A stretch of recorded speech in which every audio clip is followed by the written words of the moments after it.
We're talking today with Roger Knopf of Norton Shores, Michigan. The interviewer is James Smither of the Grand Valley State University Veterans History Project.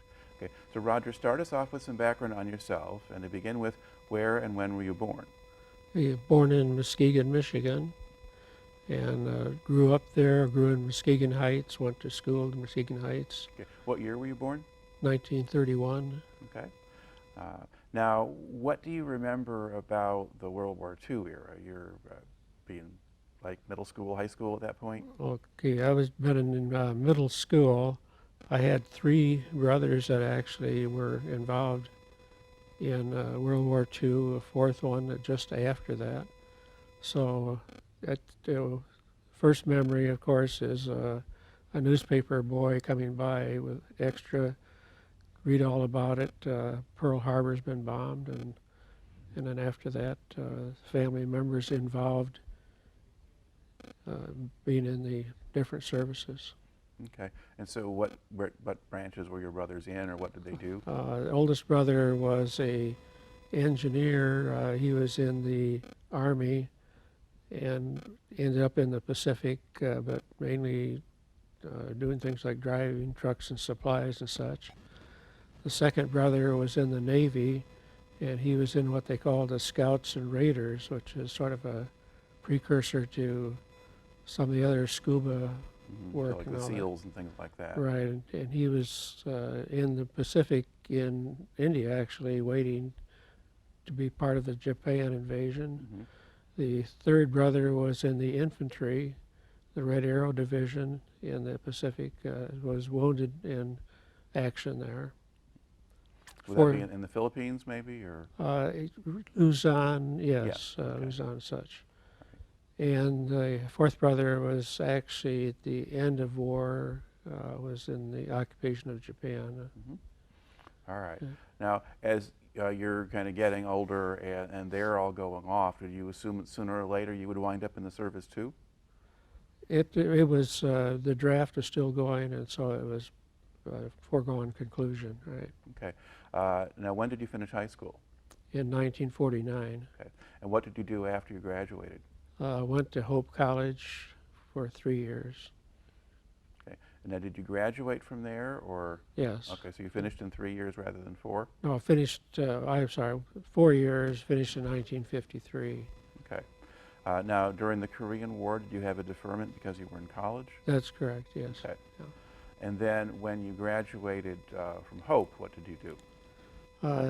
Applied for the Air Force Aviation Cadet Program, and then had a 6-month delay before I was actually inducted and sworn into the Air Force. Now, why did you decide to join the Air Force? Basically wanted to do, I thought it'd be better than infantry work. Okay. Now, were you basically scheduled to be drafted as far as you could tell because the deferment was over? I just expected it would be any time. I don't recall any draft notice as such. All right. So you picked the Air Force. So what was the cadet program? The cadet program was anybody with 2 years of college could apply for it. You could apply for either pilot training or navigator training. And based on your application, you were sent to, in this case, to Chanute Air Force Base for a series of tests to see whether you were qualified for it. So I took the test as applying for the navigator training and qualified. Okay. Why did you pick navigator rather than pilot? At the time, I thought that my eyes weren't quite up to 20/20, which proved to be wrong later on. All right. Was there less competition to get in as a navigator? Did everyone want to be a pilot? I never noticed. It was just people who seemed to be applying for both of those. Okay. All right. And so when did you actually start your training then? In early 1953, Lackland training. 53 or 54? Well, joined in late 53, Yeah. and then went to Lackland for the basic training, and then on to Ellington Air Force Base in Texas Okay. for the actual navigator training. All right. Well, let's kind of work our way through the different stages of this. So first of all, where is Lackland? Lackland's in San Antonio, Texas. All right. That's the starting point for anybody going For into the Air about Force. anybody, correct, yeah. Right. Okay. What did the basic training for the Air Force consist of for you? Just getting people to be as sharp as you can and to learn to follow orders, be a part of an organization. What sorts of people were you training alongside at that point?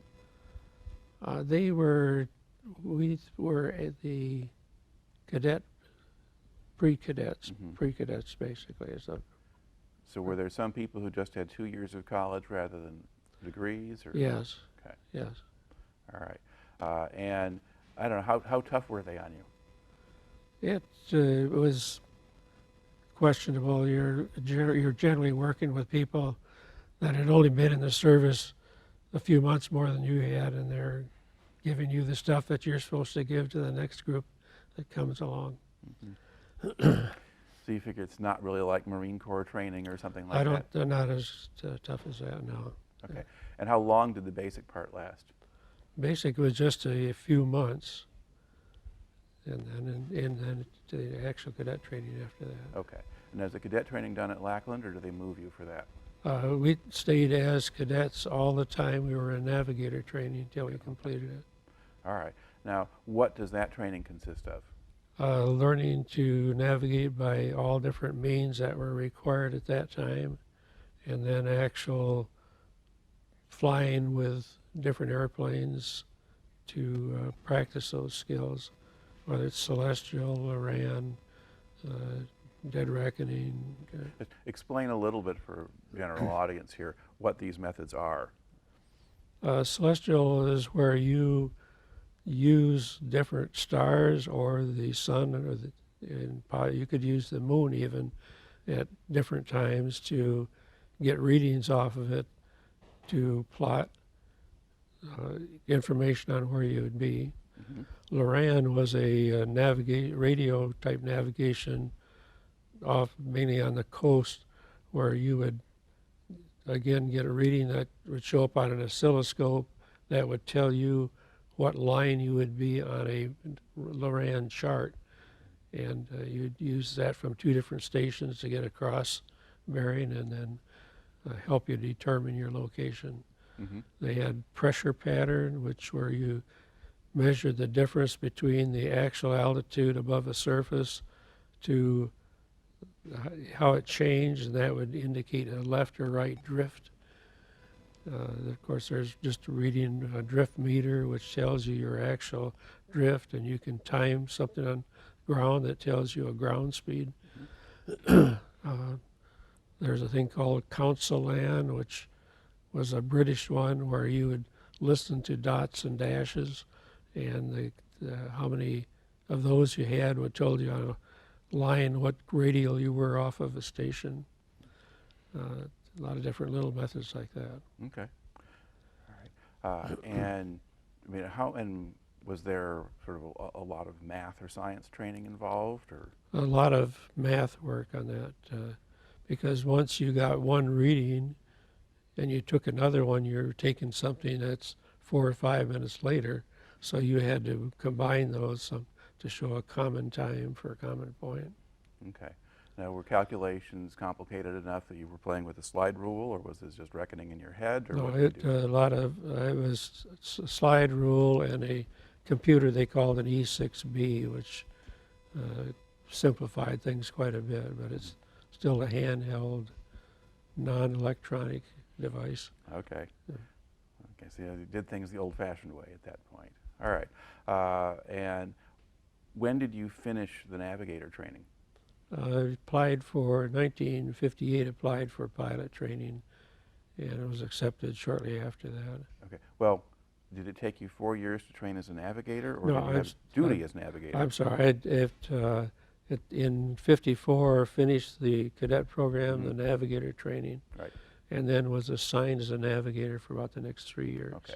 And what unit were you with at that point, and where were you? Okay, it was sent to Brookley Air Force Base, which is Mobile, Alabama, and initially was flying the C-74. It's called the Globemaster 1 for some months, and then went to the squadron, the 3rd Air Transport Squadron, flying the C-124, and spent the 3 years flying from Mobile to bases generally in North Africa. Excuse me, Okay. and also into Saudi Arabia. All right. Now the C-74, what kind of aircraft is that? It's a 4-engine transport. Wouldn't look like the DC-4, except a much bigger airplane and built for handling cargo, such. Okay. And where would you fly to with that plane? We were flying from Brookley, sometimes through Kinley Air Force Base in the Bermuda, on to the Azores, and then possibly into North Africa, quite often ending up at Tripoli, and other times going through there, from there through Cairo on to Saudi Arabia, as far as Saudi Arabia. Okay. So you were doing some of the same kinds of things with both regular transport. Now the second plane that you were flying, how was that different from the C-74? Much bigger airplane, and the equipment in it was basically the same. So our navigation was about the same as that. Okay. I guess first of all, describe a little bit. So the base in Mobile, what was that like? It's a very, very nice base. Nice. If you like warm weather, it's in the summer 98 degrees and 94% humidity, and but it was a good assignment. With your time off, you had beaches everywhere, including into North Florida, and places to visit, worthwhile. Okay. And were you single at the time or married? Single at that time. Okay. And when you go off the base, did you notice the segregated society? Wasn't aware of it at the time. I guess wasn't thinking about it, wasn't aware of it. No. Okay. Talk a little bit about the flying. You're doing some pretty long distance hauls here. Right. When you're up in the air, how are you spending your time? Generally getting, once you'd done the calculations and determined a fix, then you start preparing for the next one, knowing how much time when you should be taking the fix, what you're going to use. So it was a job where you could keep busy about all the time as a navigator. Like the C-124, you were inside the airplane, you're sort of at a second story from the main area with a ladder, and down at the main area you had the drift meter. So if you're going to cross the ocean, you want to know the plane's drifting left or right, and so it was a matter of running down that ladder, getting drift readings, running back up, putting your calculations, and determining your position. Okay. So do you remember the first time you were flying across the Atlantic?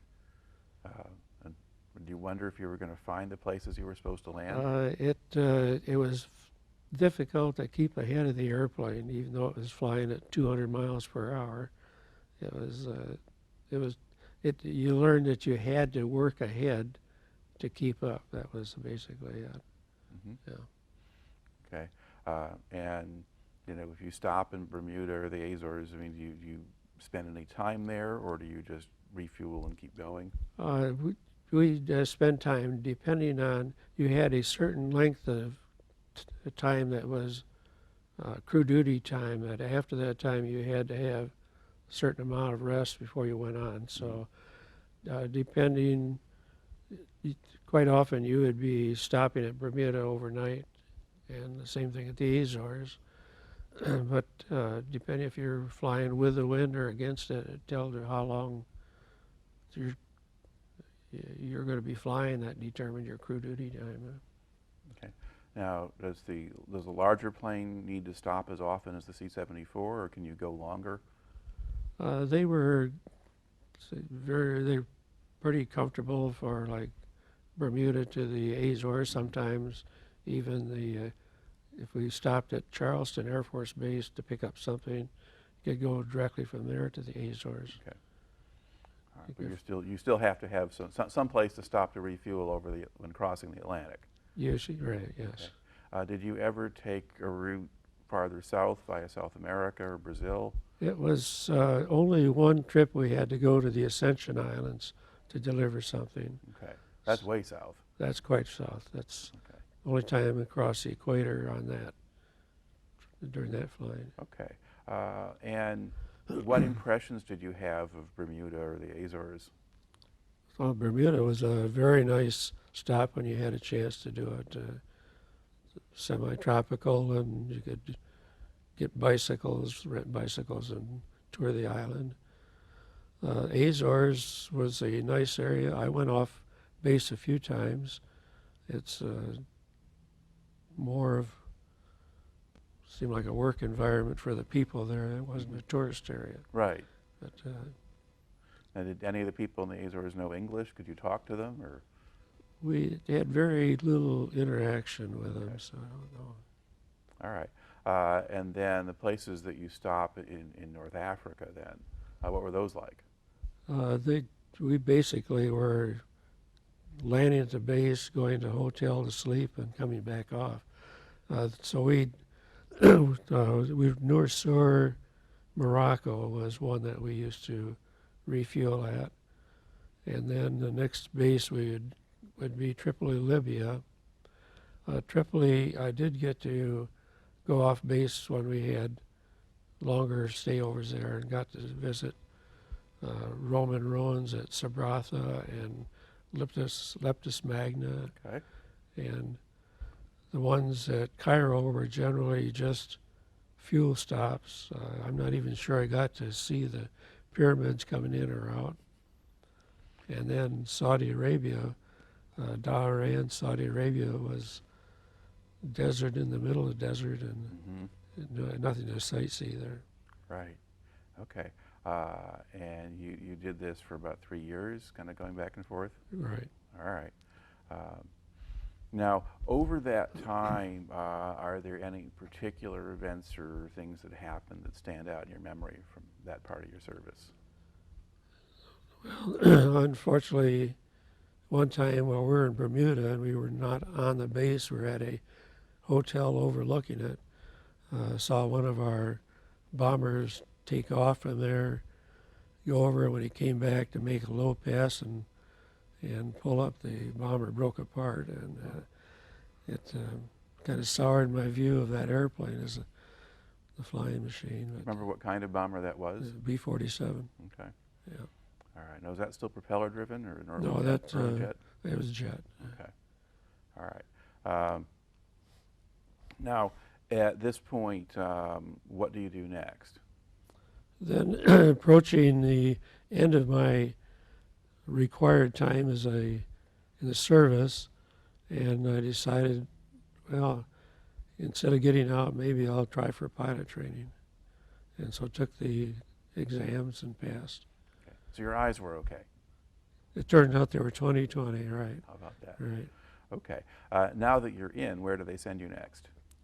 I go to Bartow, Florida, just for the initial training in 2 prop airplanes, a T-34, T-28. And after 6 months there, went to Greenville, Mississippi, where it was with the advanced pilot training of T-33 training. And when I finished that, then that had the pilot rating.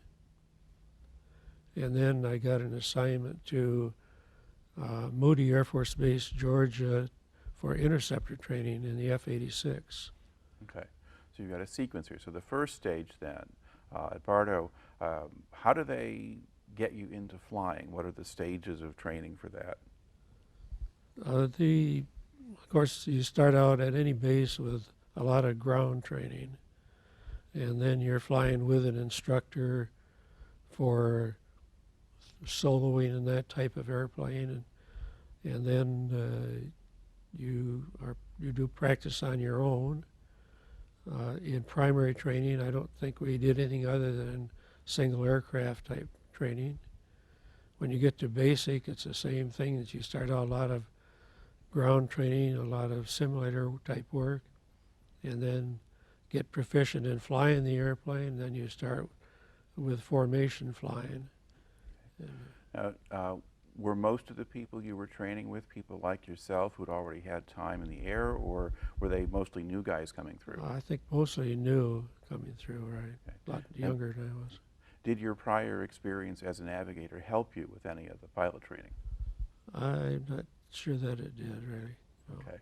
different So ballgame. flying the plane so you weren't watching the pilots and seeing what they were doing or things like that? Right, no, everything in pilot training, if there's another person in the airplane, he's in a different cockpit from you, front or back, so. It's, Okay, but I guess when you're flying the large transport aircraft, you were not hanging around in the cockpit with the pilots seeing what they're doing. not really, no. Okay. No. I guess from the sound of it, you had enough work of your own to do and in a different station Right. in the aircraft Right. that you're not really part of that. Okay. Now, how easy or hard was it for you to actually learn to fly? It turned about, I think it was relatively easy. When I got to the T-33, I would have been the first one in the class to solo, except I'd allowed a certain fuel tank to fill up too far, and they didn't want that full on takeoff, so got further back in the line. But Okay. Okay, so that worked pretty well. And then as you go through the stages of training, I mean, how is the T-33 different from the initial trainers that you flew in? Being a jet aircraft, it doesn't respond as quickly, and you're moving much faster in everything that you do. And so that was different. And as you went through these stages of training, I mean, were there problems with people having accidents and that kind of thing? Through primary training and into the F-86, there were no accidents. There were incidents that were unusual. One person had an emergency problem and was able to land it at a nearby civilian field, which was good. Another one, a good friend of mine, ran off the runway on takeoff, and they thought it was his fault until somebody else following him did the same thing in the same airplane. They realized it was an aircraft problem. Later on, there were accidents involved in the more advanced airplanes that got into it. But initially, it was most of the training was reasonably safe then. They weren't. It worked, yes. Okay, all right. And now talk about the interceptor training in the F-86. Now this is a Korean War vintage jet fighter, right? Okay. Right. And so now what are you able to do with that, or what are they training you for? Okay, this model was the F-86D, and it was designed as an interceptor. It had a radome on the front, and you would, after training, you would be working between a radar scope and flying the airplane, single pilot, and you'd learn how to set up intercepts on target aircraft and go through the procedures of firing missiles at it. That was and while we're doing that training, we'd also fly the T-33 to act as target for the plane. Now, was an F-86 a single-seater or two-seater? Single-seated. Okay. So you've got to kind of keep track of everything yourself. You're keeping busier than you would on other airplanes, right? All right. So when did you finish that training? That would have been in 1959, I think it is, about 19. Or is that finishing the training or finishing the assignment with a unit at that point? Well, the training was 6 months, and then I went to it. Okay, yeah, that's Yeah. right, because you had the, yeah, Yeah. okay, that fits. I'm just following the schedule here. So so basically now you've been in 5 years, and the first 4 of them were the original enlistment, and now you've continued on to get your further training. Once you've completed the interceptor training, now where do you go? I was assigned to an F-100 squadron at Qui Nhon Air Force Base, New Mexico. Okay. And when we arrived there, the word was, he doesn't have a minute of F-100 time. They normally get people through an F-100 training squadron at different bases, and we came right into the squadron without any of that. So were there several of you from the same class who were going there? There were actually 4 of us went from the interceptor program into F-100s at two different bases. Okay. All right. So once they discovered this, what do they do? They eventually trained us with their instructor pilots at the bases, 2 bases. Okay. And how was the F-100 different from the F-86? Much faster, more complicated. As it turned out, that after we got combat ready, did different deployments, and in the first year, 2 of the people were killed in 100 accidents, 2 of the 4. Mm-hmm. So, Okay. So that transition was a little rougher. right. But you got through it in one piece anyway. So. Right. Okay. Now you're talking about deployments and things. What's happening then in this period? Okay, like we were at Cannon, New Mexico. We were deployed to Incirlik, Turkey for 4 or 5 months to train there to actually sit in nuclear alert on the F-100. Okay. Now, sit a nuclear alert, what does that mean? That means you got a weapon on the airplane, and if they ring a bell, you jump in the airplane, and if they have the proper code words, you would go towards pre-designated targets. Okay, so kind of the Dr. Strangelove scenario at that point. I guess. Or something like Right. that. Okay. And then what was life on the base in Turkey like? Generally on base, it's just you're on a base somewhere with nothing special. Had one opportunity to go into town and see people and such, but generally most of the time was spent on an Air Force base and somewhere. Yeah. Okay. And while you're out there, I mean, would the Russians come by or be out there over the Black Sea, or did you see anything of them? We did not see anything of them. Just you knew that they were an adversary somewhere, and that was the extent of it. We weren't flying to anywhere other than training missions within Turkey. Yeah. And for this, what you were doing, you're not with an interceptor squadron, so if there were any Russian planes out there, that wouldn't be That'd your be problem. somebody else's business, yeah. Okay. And did you have any other kind of temporary deployments like that? Not, only spent a year at Cannon, so as far as out of the country, we did go to like Nellis Air Force Base, Nevada for some training, firing against an air target. We were forced later to go to Holloman Air Force Base because they were going to work on the runway at Cannon. So a lot of that first year that I did spend with that squadron was spent away from Cannon itself. Okay. All right. So after that first year, now what do you do? Then had an assignment to Bentwaters, England, which required going to Charleston, South Carolina first and getting checked out in the F-101. So they had 2 seated version that they used there to train us in. And then we went over to Bentwaters, England, and they were all single-seated F-101s that we used there. Okay. Now, were you flying the F-101s across, or did you just fly on a larger plane? Just flew in a transport aircraft to the bases. Okay. And so the 101, what distinguishes between a 100 and a 101? 101 was a twin-engine airplane, much larger.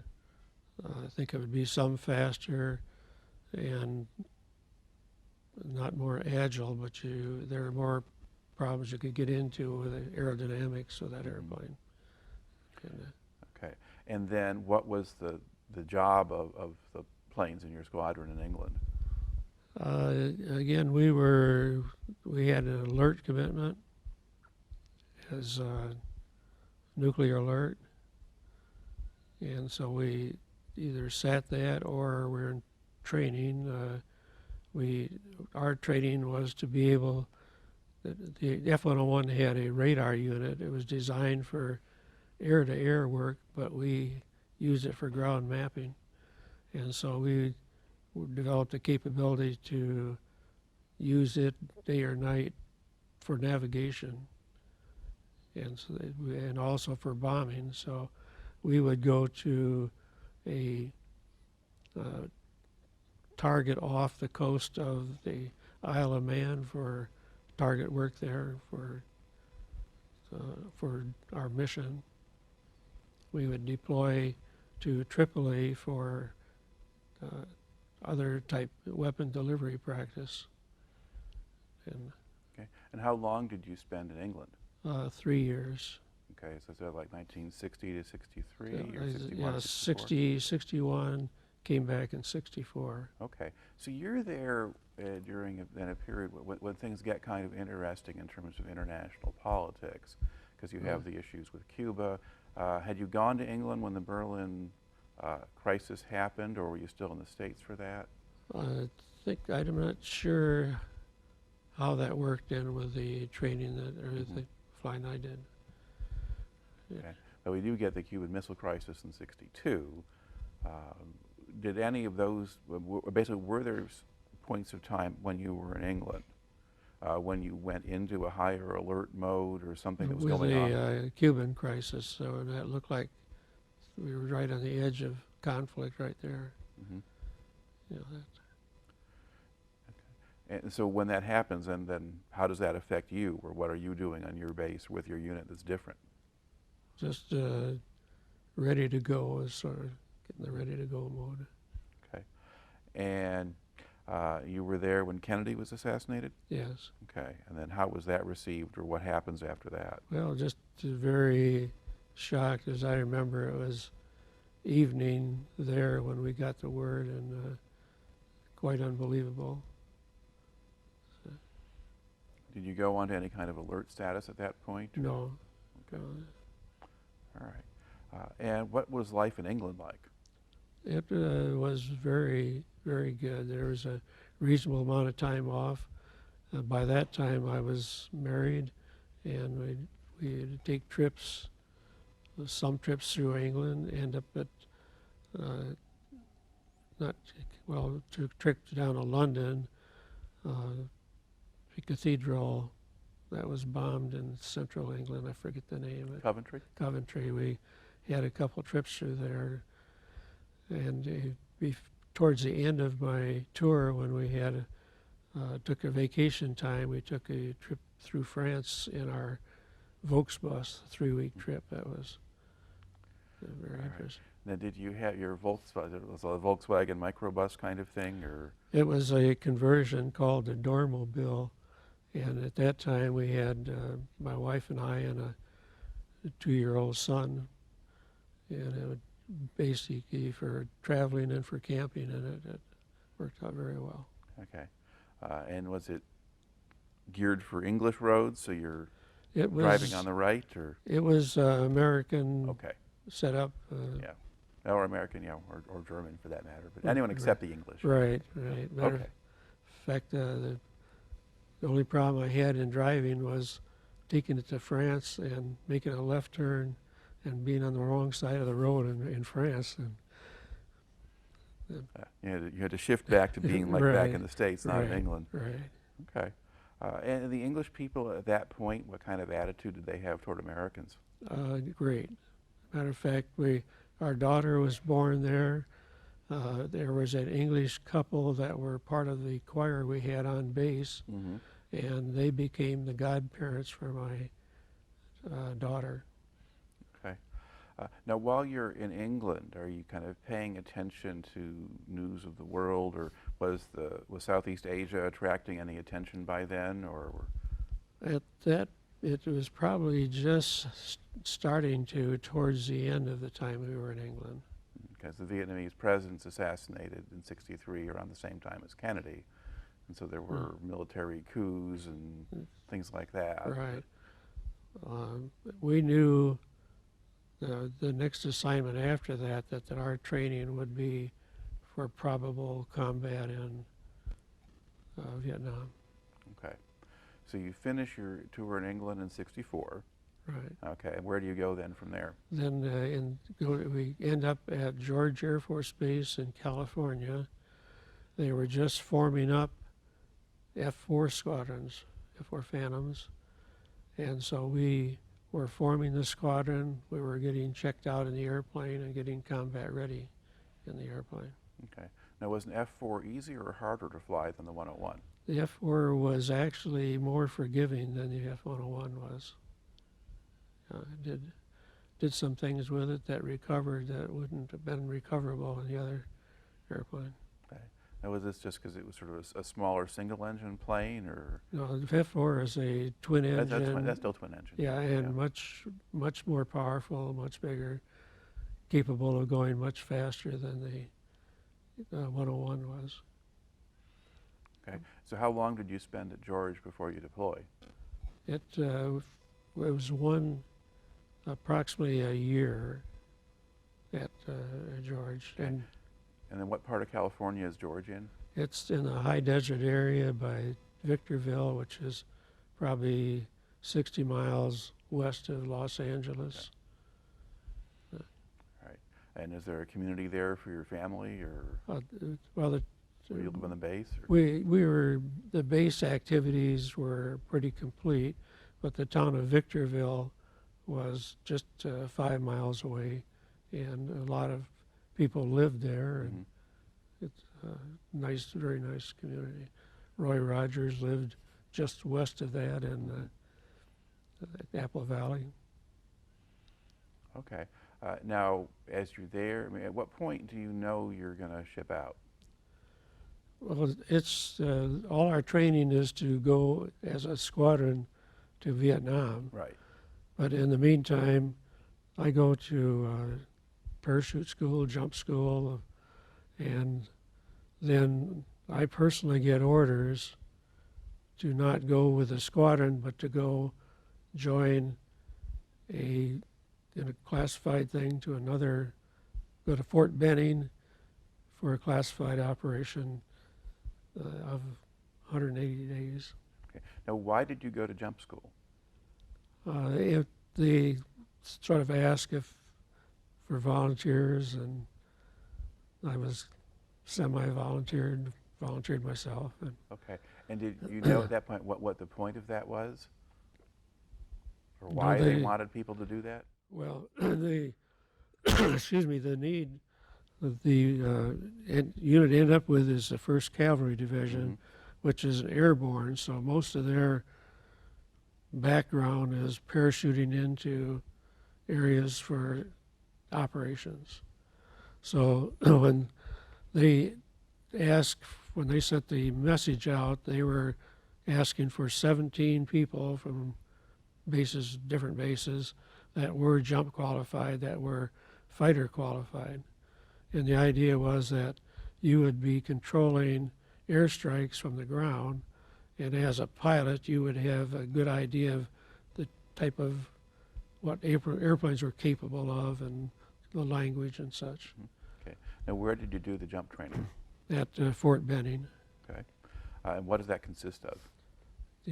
After a lot of physical training to get in shape, and then learning how to make the proper landing fall from a parachute, working off of short walls to higher walls, and then a training off of a tower where you're in a parachute harness hooked up to a zip line, and you learn how to exit a door down that, and then you had tower training where you were hooked up to an actual parachute and pulled up about 300 feet or so and released, and then you parachute down, make the proper landing fall. And then following that, you would have actually 5 jumps out of a transport aircraft. And if you completed all that successfully, you were awarded the jump wings. Okay. Now, what kind of mix of people were doing the jump training? 99% were Army people that were going into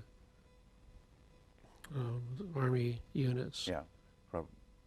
So you have a lot of people where that's sort of an extra thing to get, but some of them also, if they're going to, at that point, I suppose, one of the airborne divisions you'd Right, be at. right. Okay. All right. So as an Air Force guy, you were kind of unusual. And were you older than most of them? Older than most, right. Okay. We did have different Air Force people that did it for whatever reason. All right.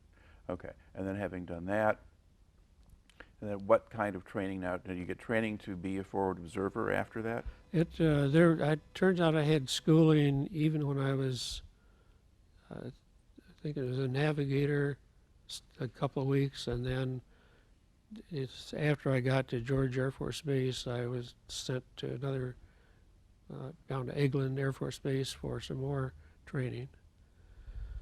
The training didn't translate well to the actual experience that I had as a forward air controller. Okay. All right. And then did you do anything at Benning beyond the jump school? That was, at that time, that was actually in the fall of '64, and it was just there for that training, and then back to the base in California. Okay. So at what point then do you go overseas?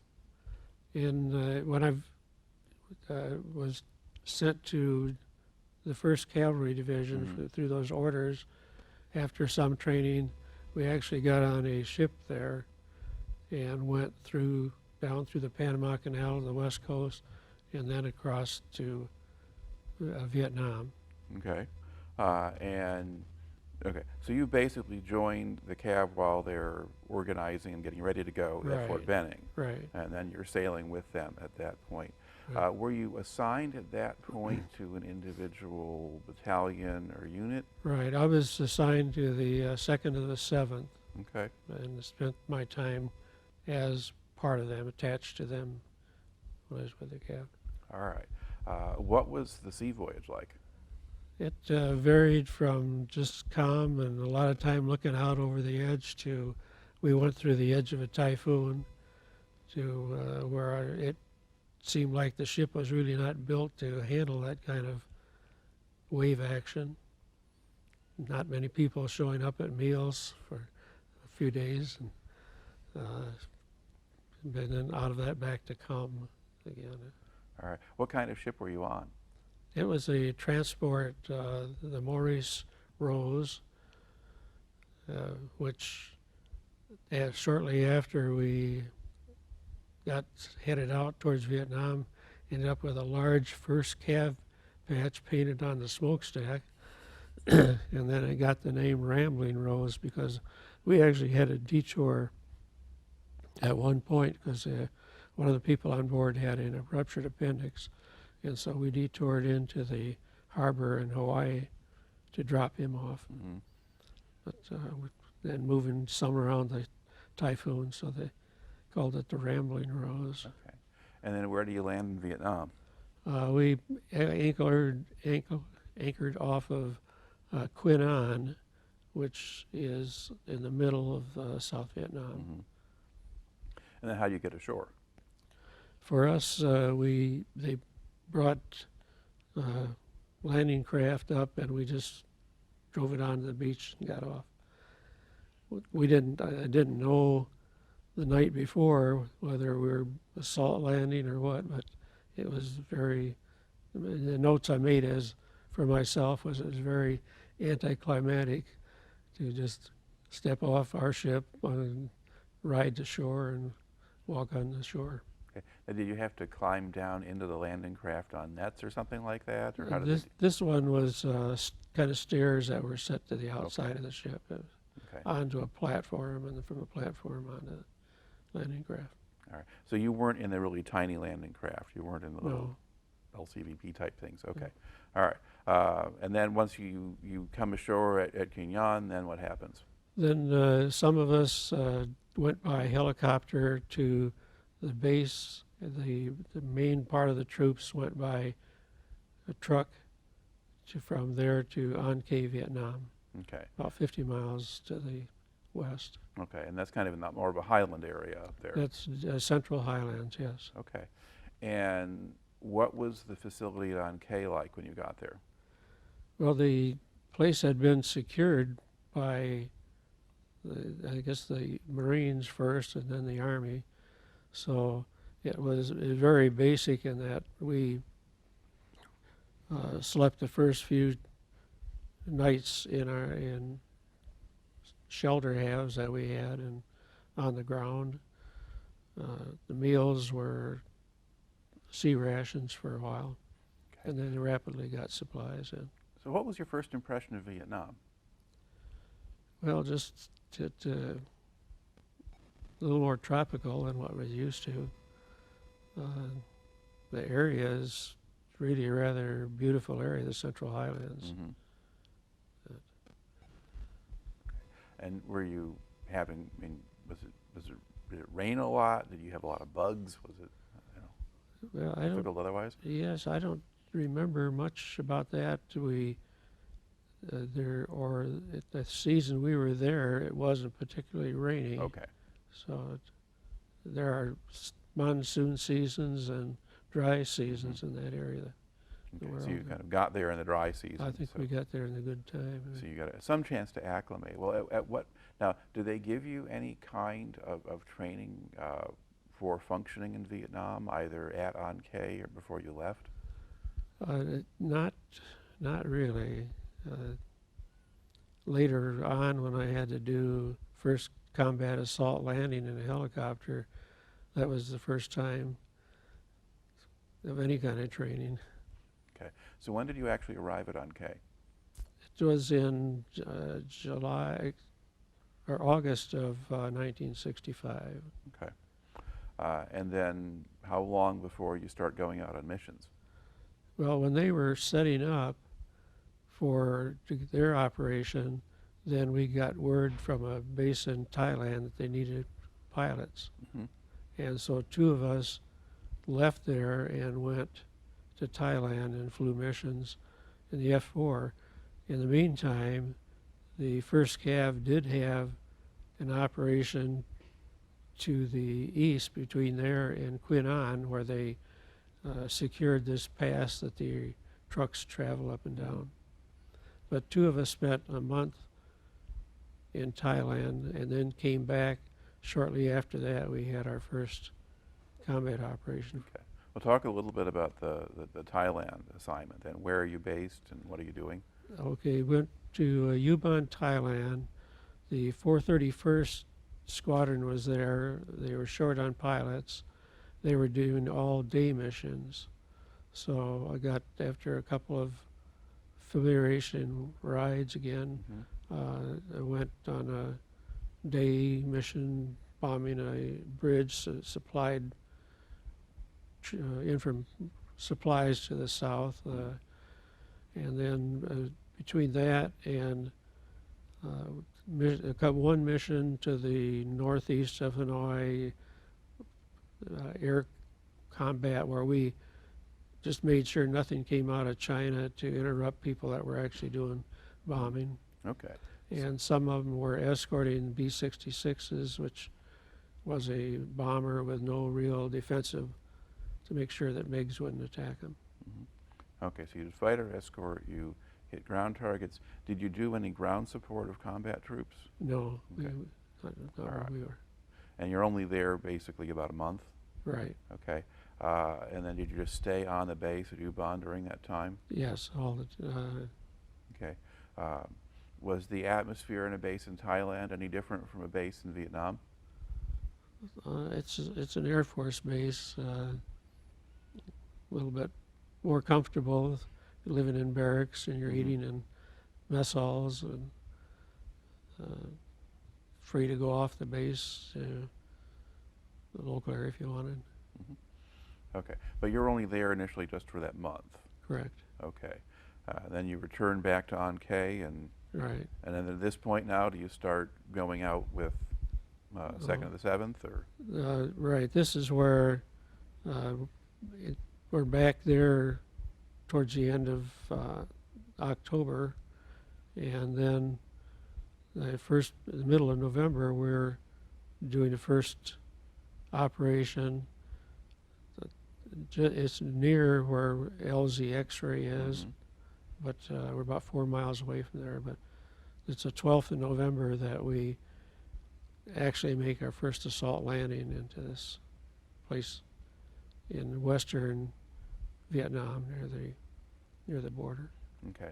Now, then there's a, so did you land at Albany, or was Albany the place that you get left from eventually? Okay, or- we eventually went there. The first place, I think from my notes, was LZ Atlanta, Okay. and we went there. As far as we knew, it was going to be hostile. It turned out to be a relatively peaceful assault landing, but we stayed there for about 4 days. Excuse me. And then the first Cav was finishing up their battle. So on the 16th, we walked from Albany to LZ X-ray. Okay. An X-ray, and that's where the first of the 7 had fought, and that's the battle made famous in the We Were Soldiers book, Correct. movie, and Right. and so forth. And so that phase of that fight has happened, and then you march over there. Now, was that, you said you initially landed at Atlanta? Correct. Okay. Did you go march from Atlanta to X-ray, and then Yeah. X-ray you were going to head for Albany? Was that? At X-ray, we took over for the first of the 7th. Mhm. They left out of there. We're there overnight, and then we were told the next morning that we need to leave there to go to Albany. Alright. That supposedly at Albany we'd be picked up and returned home. Okay. Now, at this point, whose command post are you assigned to, or are you battalion level or company Okay. level? It's battalion. My time is spent mostly with headquarters company of the battalion, Okay. and so it is a battalion operation. All right. Now, what was the countryside like in that area? Well, it was more wooded than what we have here.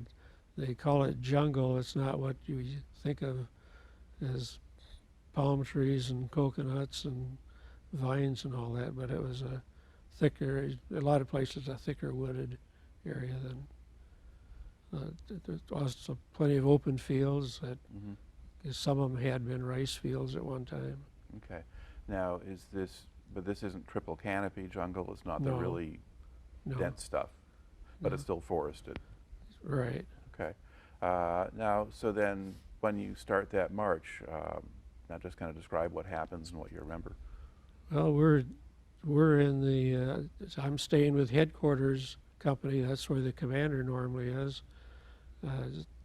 Just reading notes. We were towards the end of the 2nd and 7th line. We kind of marched in 2 parallel lines as we're going along, and then behind us is the 1st to the 5th unit. I forget what they were called, but anyway, we're going sort of as if we're just to get from one LZ to the other, Mm-hmm. not expecting any problems. But by this time, a lot of us are pretty whipped because we've been out since the 12th, and we're now up to the 17th and normal Army living. Mm-hmm. But we're moving along, stopping occasionally. The lines tend to telescope, or you're supposed to be in view of the guy ahead of you. He may or may not be. Catch up, and then you stop.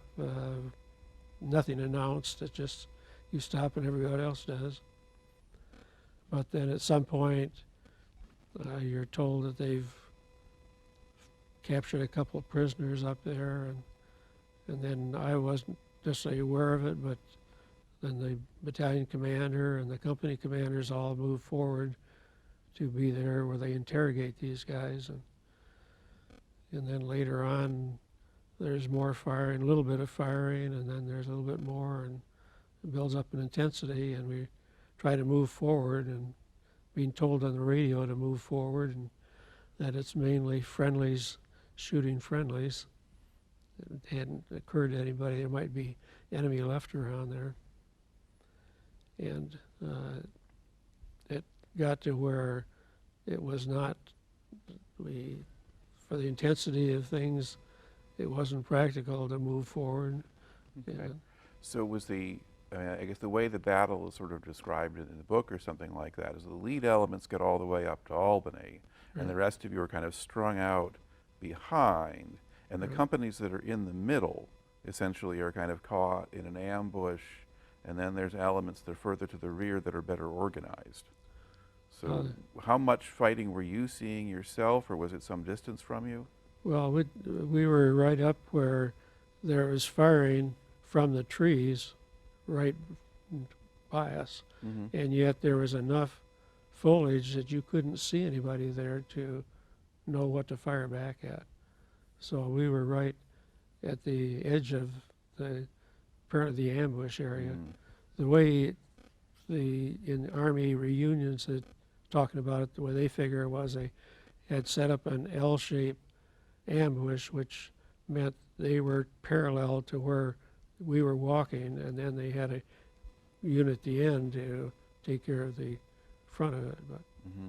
the first part of it did get into LZ Albany, and then the rest of us were just fractured in small groups or individuals doing things.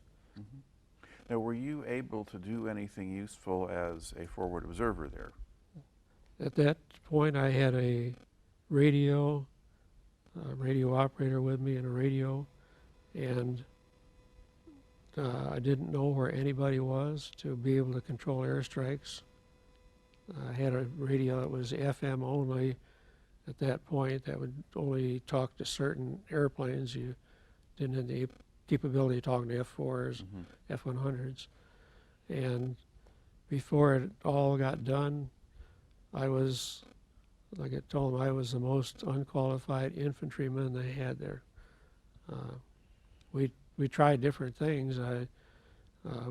One time we tried to bring a helicopter in to take some of the wounded out, and I directed him to this spot, and he's trying to land there, and he says he can't because it's too small, and he's taking rounds.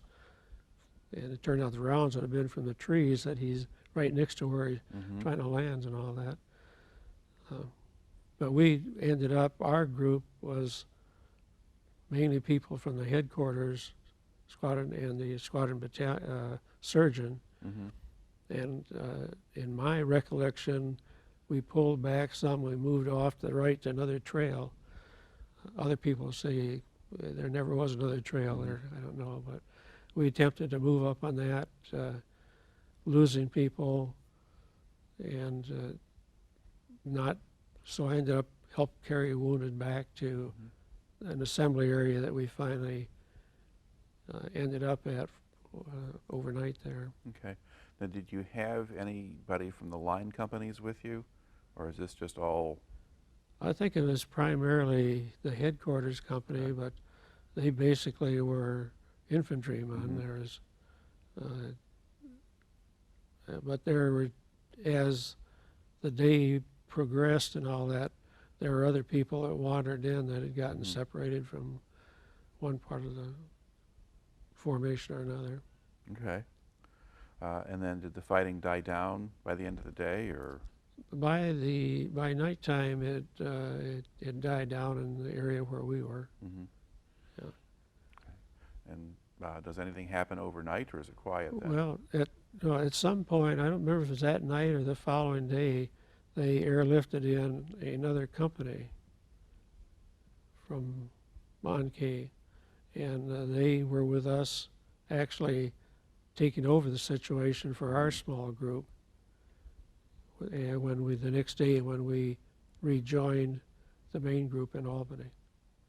Okay. Yeah. And when you got to LZ Albany, what does the scene look like?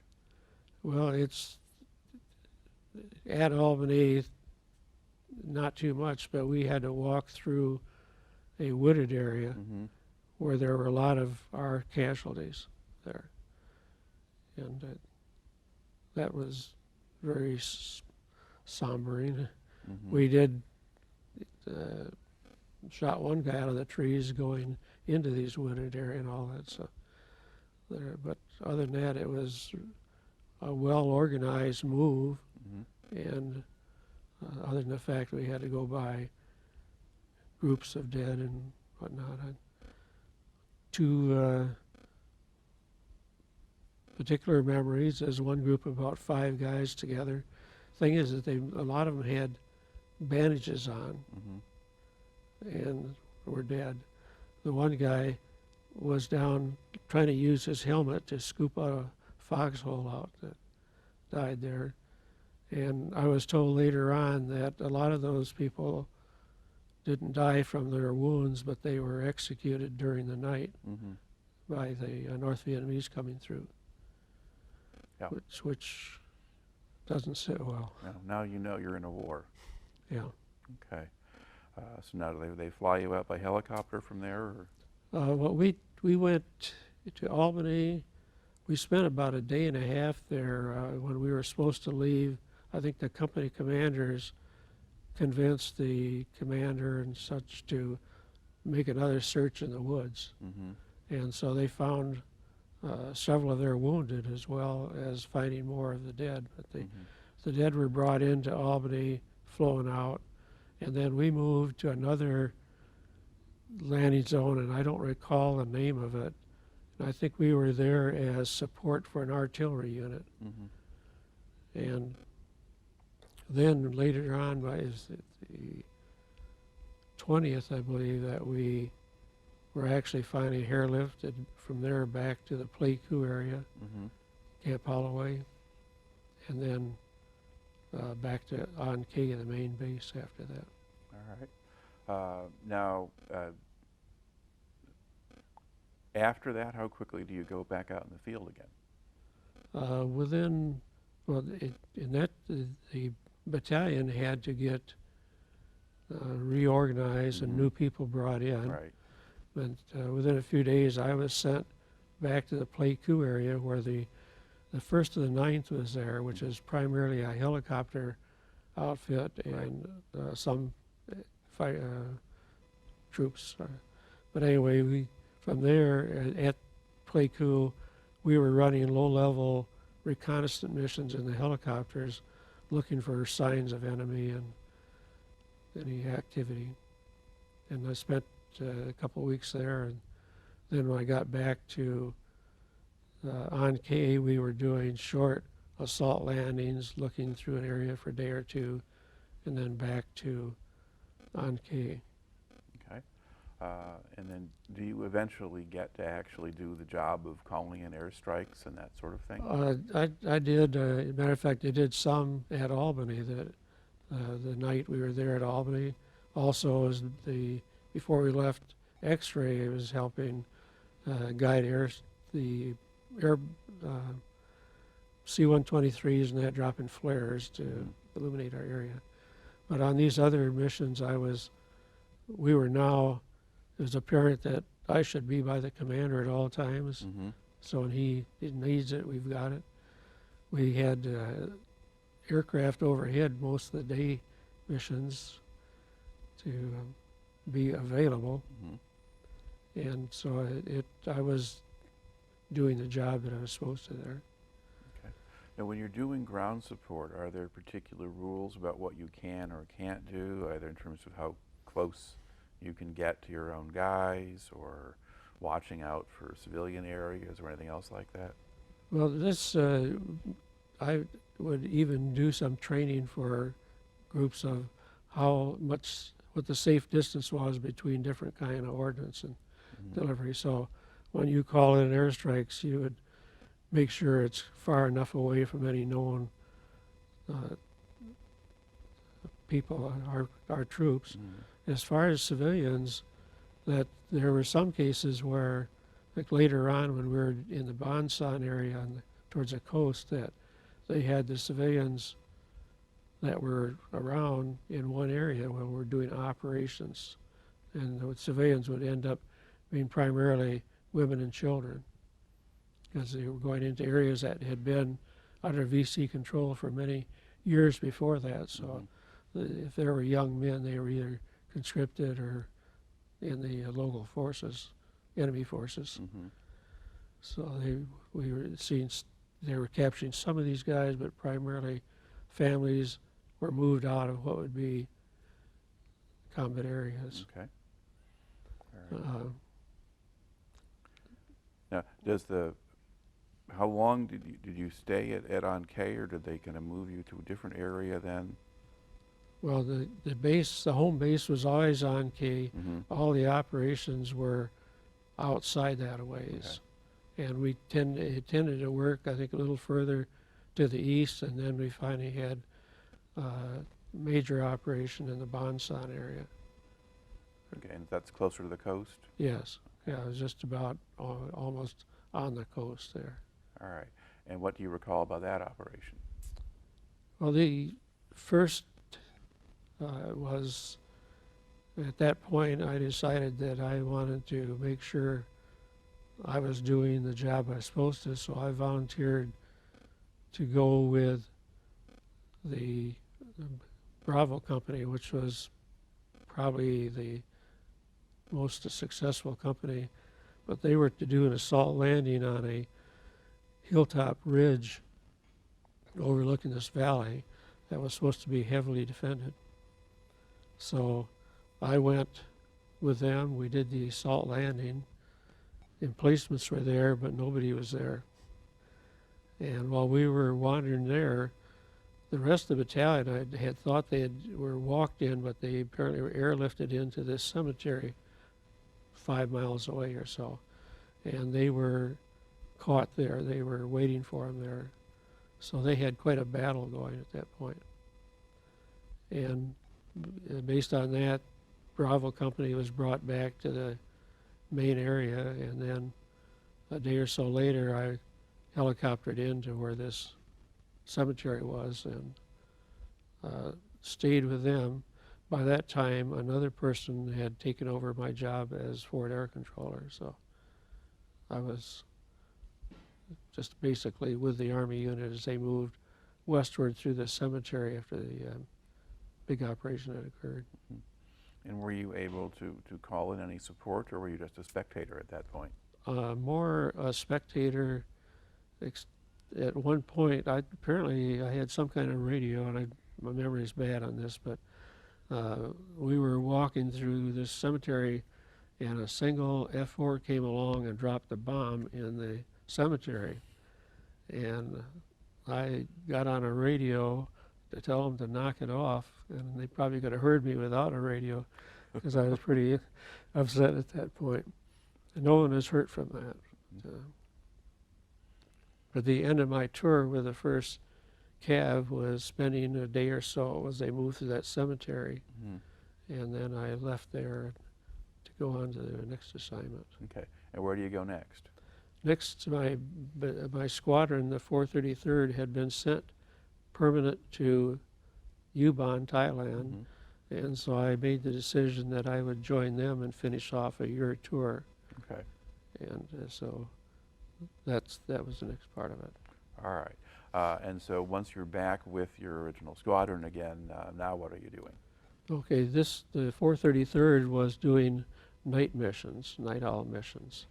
So once I had a flight or so getting up to date on flying the airplane, we were on different kinds of night missions, which most of them involved 2 aircraft. The first one had have a lot of flares in it and some bombs.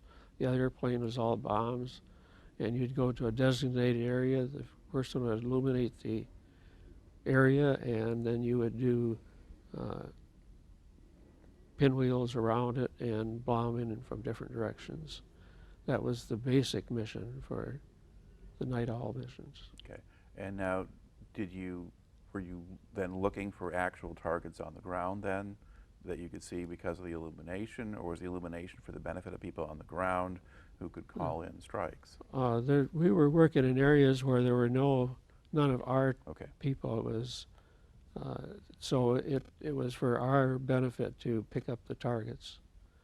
And would these be sort of installations, or would they be supply convoys, or what are you looking Yeah, for? you're always looking for, pretty much looking for supplies coming in, supply routes, supply things. So in some cases, it was might be a bridge that they want to take out.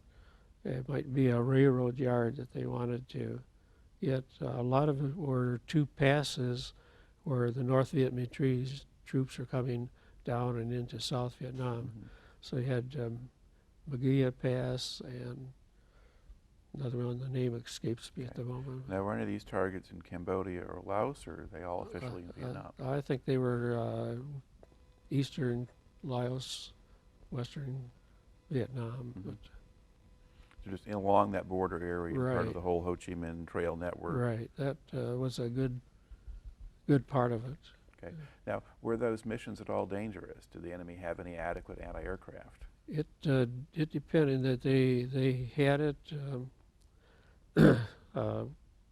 One mission that I'd planned was where you have there's a railroad yard that they wanted hit, and there was a possible SAM site Mhm.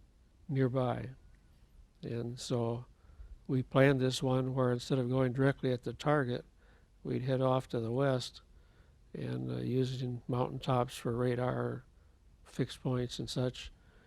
We'd go there and let down and then go like mad towards our target, and we actually had to climb up over this suspected SAM target to roll in on it. I thought it was a wonderfully planned mission, except that when the flares went off, it was completely undercast, and you couldn't see anything down there. And then as we're departing, climbing out quite a ways, you could see something that to me looked like a candle with wax falling off it. What it was a SAM that was first and second stage of the SAM were separating, and so somebody calls SAM break, and the next thing we're just diving towards black nothingness to make sure we get down to an altitude where it couldn't guide on us. So there was always that possibility that, Okay. And I guess if you're hitting a railroad yard of some kind, you're probably attacking something in North Vietnam. yeah, this I can't picture, you can't locate exactly where it was, but I think this had been in the western part of North Vietnam. Because they didn't have rail lines that ran through Laos and Cambodia, Yeah. and they weren't using rail lines in the South Vietnam when they were down there. So. Yeah, there were one or two lines that came down. As a matter of fact, they crossed this bridge at Than Hoa, Mhm. and I was on a mission later on where we were a diversion force for a transport aircraft dropping bombs in the river just north of that bridge. Mhm. But they're all night missions of one type or another. Okay. So now what's your sort of schedule like while you're living there and you're running these missions?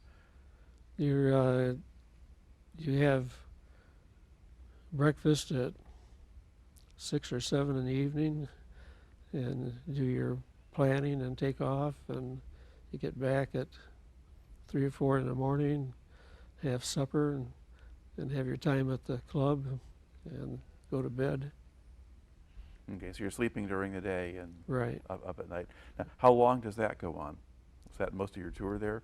Well, it was the rest of my tour, right? Mhm. Which I get there in February, left there in June. Okay. All right. Now, where was your family all this time? They were at George Air Force Base. In my case, they were able to live on base the whole time Mm-hmm. because I'd left there as a TDY status. Right. The other families, because the squadron moved, they had to move off base. Mm-hmm. All right. And when you come back to the States, did you just fly into an Air Force base, or did you fly with a group of people on a chartered commercial jet? Or Okay, we flew, I think it was a chartered airplane, but we were to go to California base, Travis, I believe it was. And we had making arrangements for my wife to fly to Hawaii because I had a brother living there. And so when we got to Hawaii, I took my baggage and got off. The things were rather casual travel at the time. Okay. And we spent some time there in Hawaii, and then.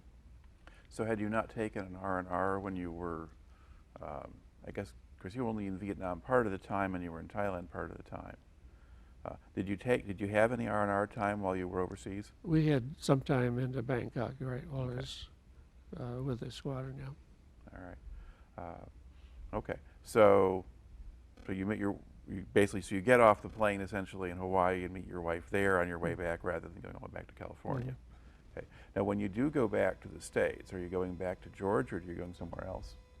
We got assignment back to George.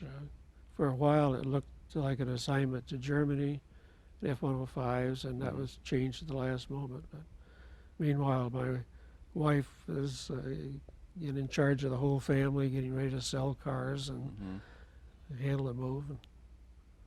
But it was changed and then back to our same base. Okay. And then how long do you stay there?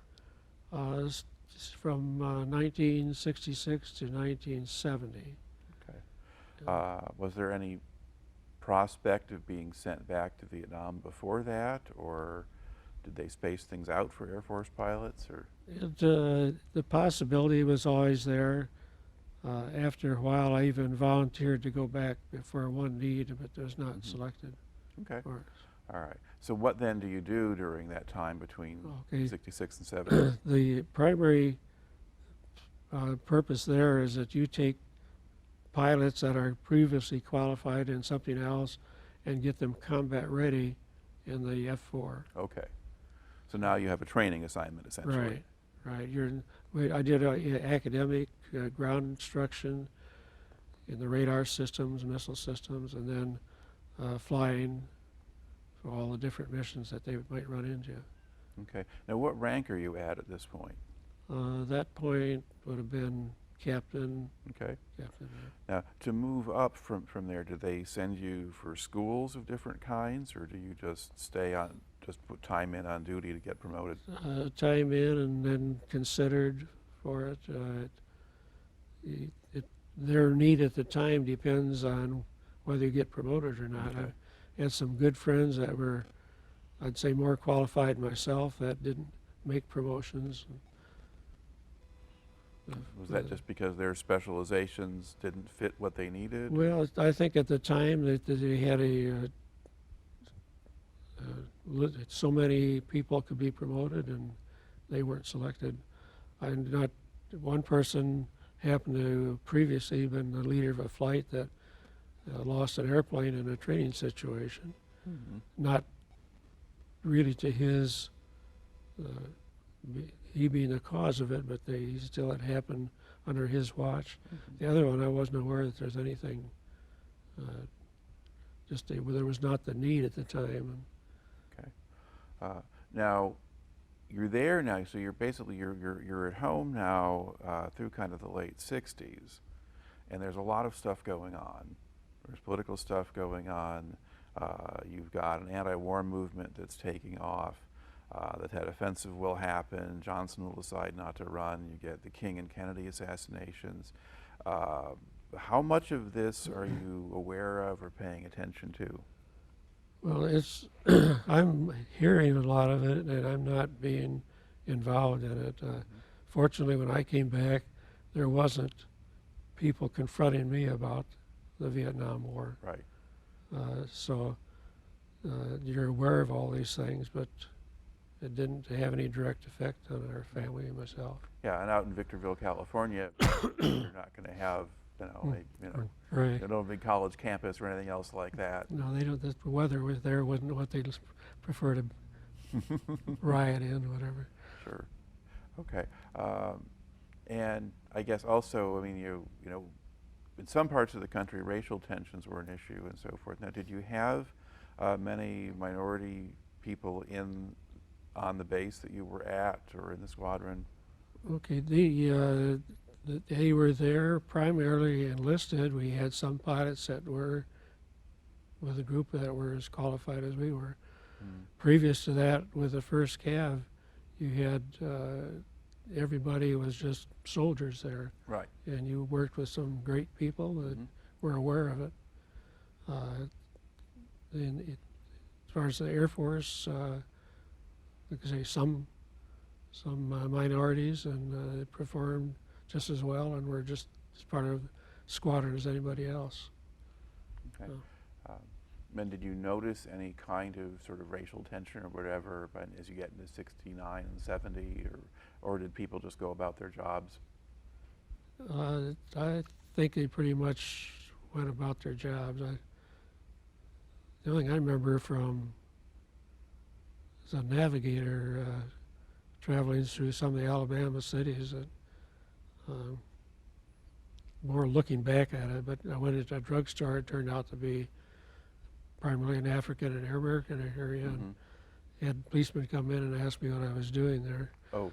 But that was very few incidents like that. Yeah, and that was a good deal earlier when that happened. Much earlier, you're right, back in the 50s. Yeah, but at least on the bases themselves, and the military units that you were with, you're not really seeing that as an issue particularly. No. Okay, all right. Now, were you following the course of the Vietnam War itself?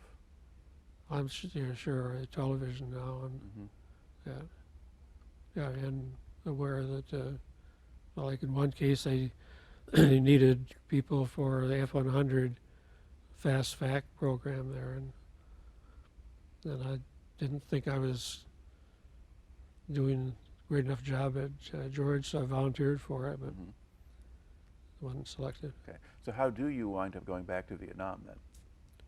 That really was the last Vietnam thing. When after that we go to Japan and Okinawa. That's right. You go to Okinawa. Right. Yeah. Right. Okay. All right. So what is that assignment then, and how does that happen? It starts out I was assigned to Yokota, Japan, and there they were forming up a wild weasel squadron, people that had qualifications in searching out ground-to-air missiles and firing on them. And the squadrons were made up of half wild weasel, half strike type. I was strike. I didn't go through the training. But we formed up at Yokota, Japan. I was in the 80th Squadron for a while, and then next thing I am the ops officer of the 35th. And I'm not sure where these people came from. They're changing designations. We usually got the same people. And then after about 6 months, they sent our squadron to Kadena Air Force Base as the 67th TAC Fighter Squadron. Okay, Kadena is in Okinawa. In Okinawa. Okay. Now, while you were in Japan, that's too far away to be involved in stuff in Vietnam, right? Right. Were you just training at that point? Just training, right? Just. Okay. Now you're talking about wild weasel versus strike. So what does that mean? If you explain what each of these aircraft does, or what their roles are. Well, the wild weasels would go in usually with bomber formations and such.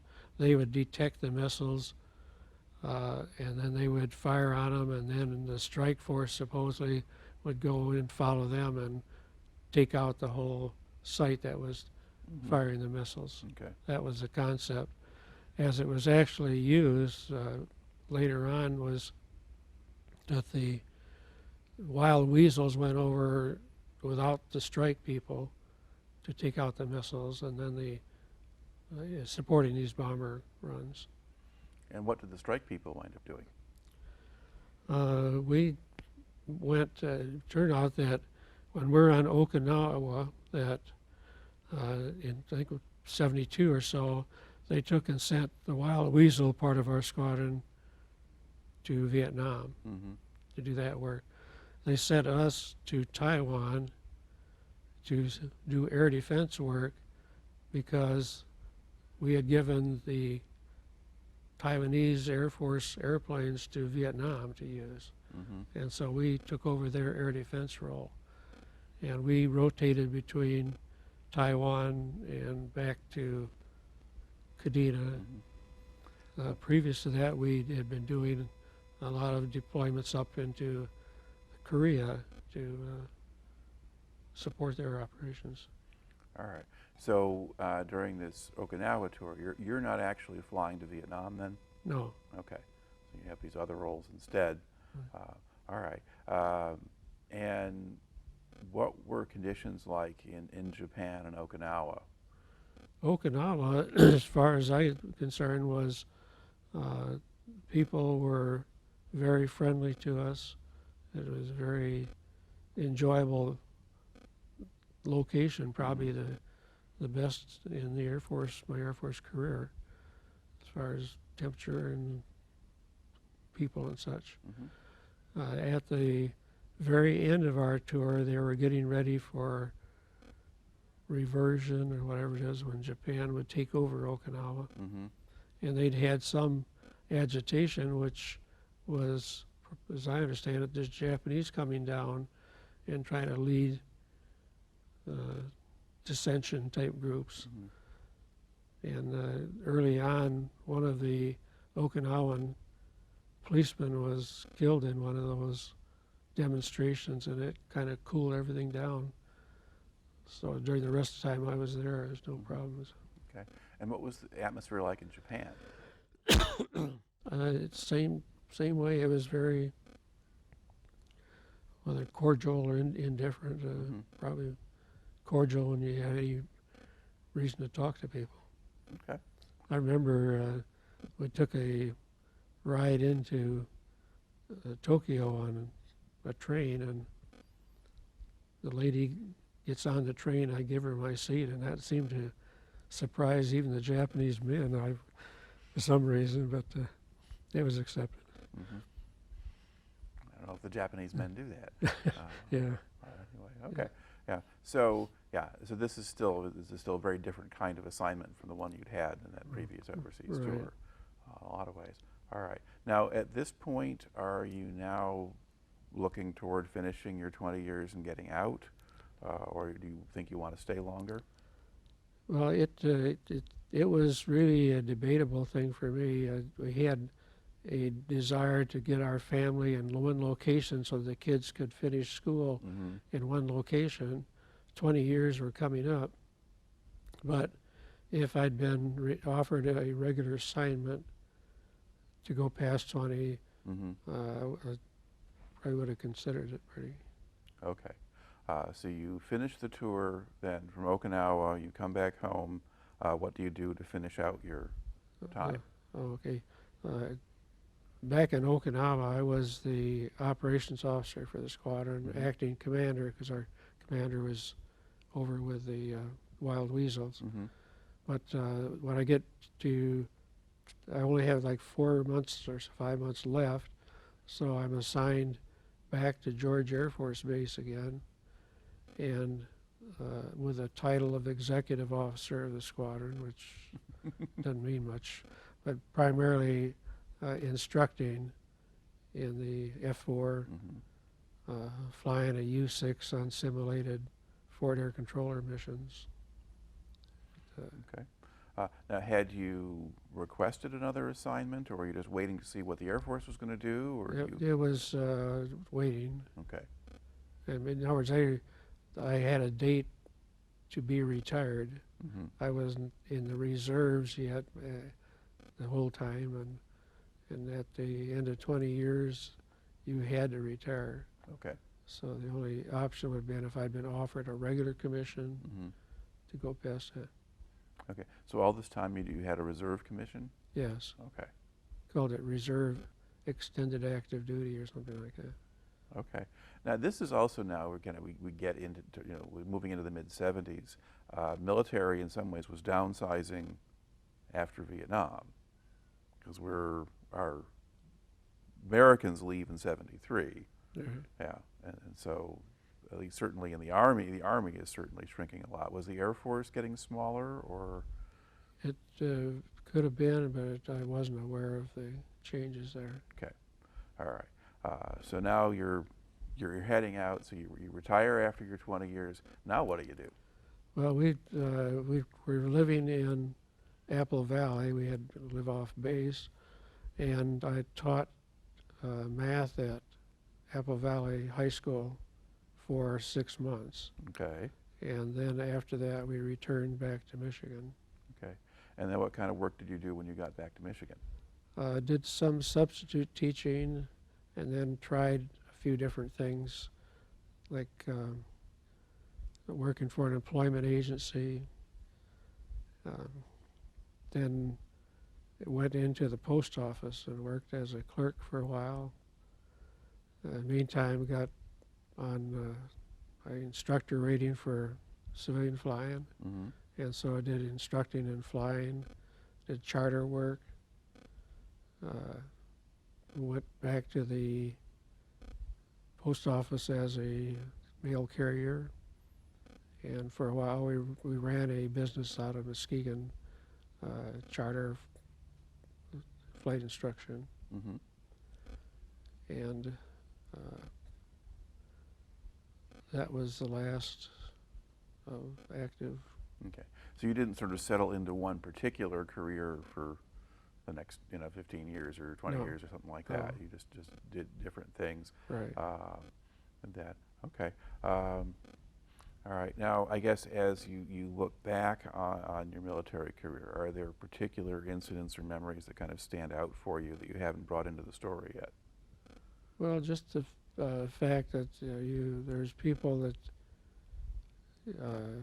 lost along the way, and that just sort of makes you determine that you have things yet that you should be doing, that not just enjoying the good life, but things that are important. So lost 2 F-100s. On the night missions, we lost the guy who turned out to be from my hometown, and the backseater was the person I was first crewed up with when we started in F Force. And the friends that were shot down later on as the missions worked further north, that spent those 6 years in captivity, Mm-hmm. and how they survived and all that. But it just there are things that make you feel like you haven't done all you're supposed to yet. All right. And what do you think that you took out of your military experience? I mean, how did it affect you or shape you, or what do you learn from it? Well, I think to be more disciplined in what you do, to be focused on bigger objectives than just having a good time, Mm-hmm. and being organized. All right. Well, it makes for a good story, and thank you very much for taking the time to share it today. Well, thanks for the opportunity.